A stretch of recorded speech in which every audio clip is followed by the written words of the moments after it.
বাড়িতে police চিত্রাকে arrest করবে এটা শুনে চিত্রা বলে, আমি কি করেছি যাই আমাকে অ্যারেস্ট করা হবে? তখন পুলিশ অফিসার বলেন যে আপনি বাচ্চা চুরি করেছেন, তাই বাচ্চা চুরির অপরাধে আপনাকে অ্যারেস্ট করা হবে। যেটা শুনে বাড়ির সকলে অবাক হয়ে যায়।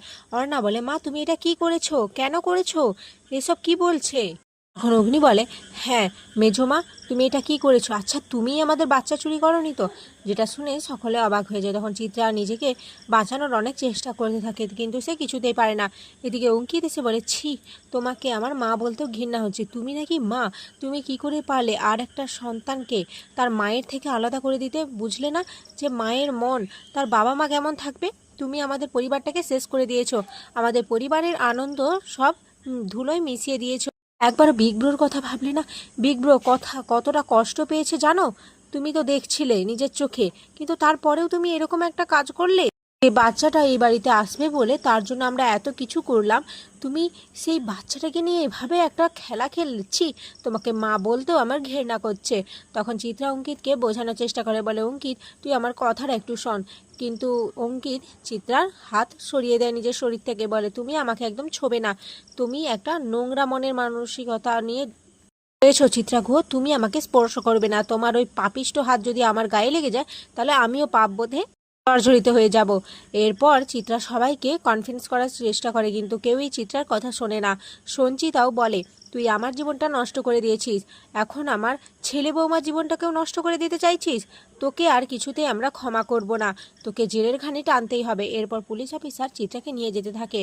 চিত্রা মনে মনে ভাবে, আমি তোমাদের শেষ করে দেব কথা, আমি ফিরে আসবই, আর যখন ফিরে আসবো তখন তোমাদের এই সুখের সংসার আমি ছাড়কার করে দেব।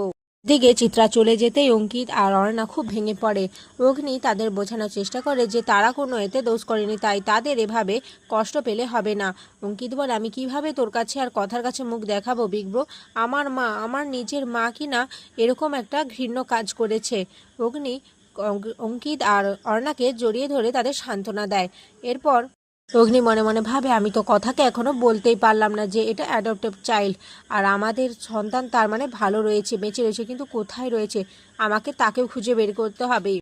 এরপর কথা বাচ্চাটাকে ঘুম পাড়াতে থাকে, কিন্তু সেই বাচ্চাটা কিছুতেই ঘুমায় না। কথা বলে, কি গো তুমি এখনো ঘুমাচ্ছ না?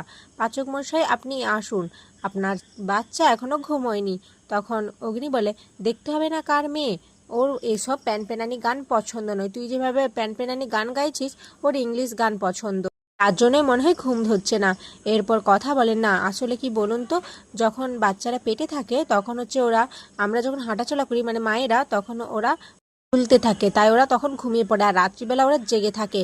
এই জন্য জন্মের 3 মাস পরেও কথা আর অগ্নি সেই বাচ্চাটাকে খুব আদর করতে থাকে। কিন্তু অগ্নি মনে মনে ভাবে, কথাকে তো আমি এখনো সত্যিটা জানাতে পারলাম না, কিন্তু আমি যদি কথাকে সত্যিটা জানিয়ে দেই তাহলেও কিভাবে রিয়াক্ট করবে? না না, আগে আমাদের কিরোকে খুঁজতে হবে, তারপরে আমি কথাকে সমস্ত সত্যিটা জানাবো।